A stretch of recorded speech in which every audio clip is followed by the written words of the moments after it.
Hey, what's up, everybody? Merry Christmas! It's me, Odio, and I'm here today to do another review for you, and this one is one of the best movies ever. Home Alone! Oh, Christmas is here, friends. Let's get into it.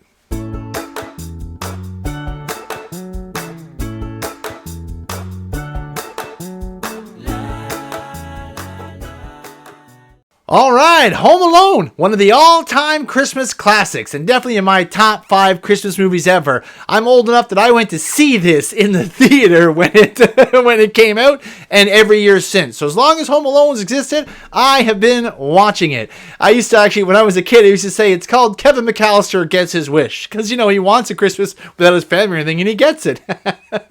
So this movie actually came out in November of 1990, like before Christmas, and there wasn't a lot of hype. It's not like it was a Christmas classic the moment it came out. We didn't really know what it was. And me and my friend Brian went to see it. Now, keeping in mind for the story, he's very short. Just no other need to say, he's just a very short guy. So we head on out to the theater. We're like pretty young. It was one of the first movies I could go to without my parents. Woohoo! They just dropped us off at the theater. Boy, oh boy, what a mistake that was, because, you know, getting into mischief was kind of our thing. You know, I do tend to get into mischief. But when the movie started, we didn't know what was going on with Kevin and the whole story. That music kind of plays, dun dun dun dun dun dun dun. It's almost like there's magic happening to make Kevin alone. So when me and Brian went to see it, we had popcorn and a drink. Halfway through that movie, when the first paint can hits Marv, I'm spitting my drink out, popcorn going flying. I was laughing so hard I almost peed. Me and Brian were like hugging each other, trying to lift each other up when the traps started going out. When he steps on the micro machines and the things burst and he falls down. Or when the nail goes up through his foot. Oh my God. We were laughing so hard in the theater, I thought we were going to get in trouble or get thrown out. But no, because everybody else was laughing so hard in the theater too. Probably one of the most fun times I ever had at the theater. Nobody really knew what this movie was going to be about for sure, and everyone loved it. Oh my God. And like, yeah, we didn't get kicked out. The floor was pretty sticky though, I gotta say that by the time we left. But all the popcorn and stuff fell, pop went flying, and man, what a laugh. If you were around at that time, you know what I'm talking about. That feeling in the theater was otherworldly. You knew you were watching a classic, especially when all the traps started going off. Nothing like that had been around at that time. It was so awesome, and still holds up to this day, still awesome. So just in case, to give a quick rundown, if you haven't seen it, go watch it. But this is a story about Kevin McCallister and his whole family getting together and going on a trip for Christmas with their cheap uncle.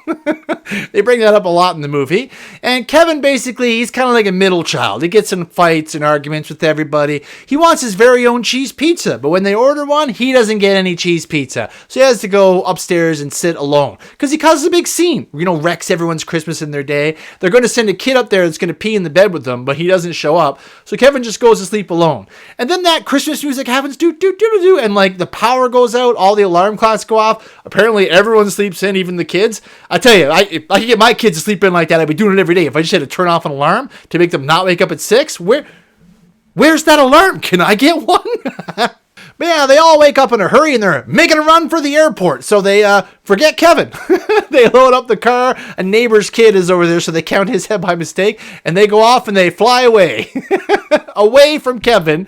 And he wakes up much later on. And let me tell you, this is when some of my favorite parts in the movie happen. When he's on his own and he wakes up, you would think instantly, you'd be like, oh, this is a catastrophe. There's nobody here. But no, not Kevin. He goes out and checks. He sees the car is still there. And he thinks he just got his Christmas wish. The whole family's gone for Christmas. He thinks Santa just brought his gift early. What? And it's so funny. He's watching movies he shouldn't watch, eating a whole bunch of candies and things he's not supposed to eat. When I was a kid, I was like, yes, Kevin, you are nailing this, bro. That's what you do when they leave, man. You got to get through all the stuff. He even goes grocery shopping and things like that. He's afraid of the neighbor who's supposed to make mummies out of salt. He steals a toothbrush at a store and gets chased by a cop at one point. It is awesome. It is so much fun.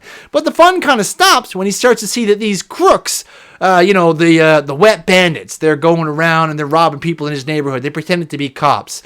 And then one of them, Marv, he always leaves the water on in places. The two bad guy clowns here are Joe Pesci and Daniel Stern, Harry and Marv. Marv is the taller, I guess, dumber one. Harry's the Joe Pesci, definitely the, I guess, smarter, more evil one. But these goofballs are like the prototype for every movie going forward to have goofball villains in them. They're the most goofball of anything. Every single trap they fall for, they get tricked by everything. Marv thinks he knows a guy named Snakes. A movie tricks him into leaving the house one time. And Kevin another time knows they're going to come check out the house. He's got like fake dolls in the windows and stuff like that, and they get fooled by that. They're the dumbest crooks ever to exist, right? So, and you love seeing them get hurt. It's so much fun. And just for the record, if you weren't around at that time, I know cell phones kind of killed this movie. I get that, you know what I mean? But it wasn't a thing when this movie came out. It wasn't as a prevalent thing, so it wasn't the answer. I mean, he could have went to a neighbor's house and called them. But remember, he thought Christmas magic took them away, so he didn't want them back. He wanted to stay there. It's funny, missing his parents' food, that's not what caused him problems and to miss his family. It's these crooks coming to rob him. What's even more nuts is when Harry and Marv realize that Kevin is still there, you think they'd be like, oh, there's a kid there, we don't want to get involved. No, Harry wants this one. He calls it's the silver tuna. We're going to get the silver tuna, Marv. Even with the kid in there, they're just like, screw it, we'll just go in there and we'll just... What are they going to do to Kevin? Like, tie him up, beat him up, hurt him? I don't know. But they're like, let's just go on in there anyway. So they get all set up and they're going to go in and rob. And Kevin overhears them. So he knows they're going to come around 9 o'clock at night. So he's like preparing the house, building traps. He goes to church, tries to have a little meal and stuff like that. But then you get to the obvious, without question, absolute best part of the movie. That's right. The traps. Oh, yes. Kevin sets up, he ices his stairs outside so they're falling down. He puts tar on the steps so that they have to take their socks off and walk on a nail. He's got micro machines and like ornaments there that you can bust. At one point, he burns Harry's head and he has to like shove it in the snow. He burns his hand when he tries to open the door and it puts an M in his hand, which is there in the sequel. It's hilarious. And when they get in the house and they try to go up and get Kevin, he throws the paint cans down the stairs. Hits him in the face. Oh, the first time I saw that, I was dying. I had just never seen a movie where there were this many pranks being played on the villain. And yeah, I mean, if you think about it in reality, yes, these guys would definitely be dead. Paint cans to the head, nails to their foot. Marv at one point takes an iron right to the face, leaves a big mark on his face. And it's so funny because he sees Harry later and he's got feathers and stuff on him and his head is burned and Marv's like, why are you dressed like a chicken? Oh, it's so good. This movie is hilarious. You will laugh your butt off if you haven't seen it. Like when you start seeing the traps going off and how dumb they are. What the best part is too is like Marv is always seeing like pain. He's like, no. And it will always Harry's always like, what's wrong with you? Let's get going here. Let's get up there and get the kid, right? So honestly, awesome. And while all this is going on, you think the parents would make this a super big priority. And to be fair, I guess the mom, she does make it a big priority to get back and to find Kevin. She's like she's trying to trade her earrings and stuff to get better plane tickets. She's trying to find a way home to get there as quickly as she can because she feels bad that she left Kevin and she kind of yelled at him when she left. She ends up hitching a ride with John Candy. From what I understand, this guy's like uncredited and didn't have any lines. But my God, the conversation they have, he's like a polka king. They're driving in the van to go back to Chicago and get Kevin. He's telling a story about, I left my son at the funeral home. We went back and got him. He started talking in a couple weeks. Kids get over stuff like this. She's like, let's just not talk about this. He's like, well, whatever. You brought it up. John Candy was the king of improv. And when you're watching that too, I keep thinking to myself, like, did Catherine O'Hara even know he was going to say that stuff? So they finally do get home after Kevin, he runs the villains through his funhouse there, gets them all hurt. None of it even ends up working. He ends up getting saved by that neighbor, the one who hits people he hits them in the head with a shovel and turns them into mummies.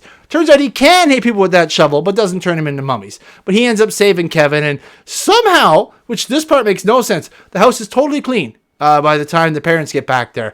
I don't know if little Kevin cleaned that up or if that guy helped him, but that was a bit jarring when you're watching it. Then his mom finally gets home. She beats everyone else there, walks in and hugs Kevin. He's like, I love you and I really missed you. It's really nice. Then the rest of the family just piles in the door. Like, what's going on, Kevin? What's happening in here? After the mom gets there, the rest of the family come in the door within seconds. The dad is there. He's like, how's it going, Kevin? Everything okay? Everyone says hi to Kevin. Then they all just try to peter off and leave Kevin alone again, which is pretty funny. Then he looks out the window and he sees that Shovel Guy is getting back with his family and stuff. But oh my God, it's just such a nice, heartfelt ending. Great music.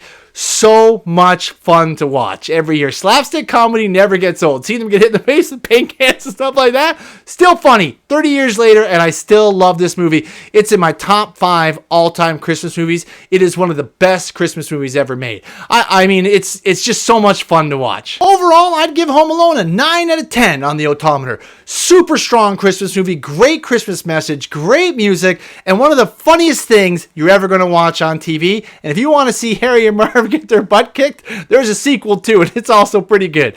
But Home Alone, all-time classic, definitely should be checked out by anyone looking for a good Christmas movie to watch with the family. And thanks so much for your time, guys. I really appreciate that. Please like, share, and subscribe to the video. And remember, everybody, stay out of trouble.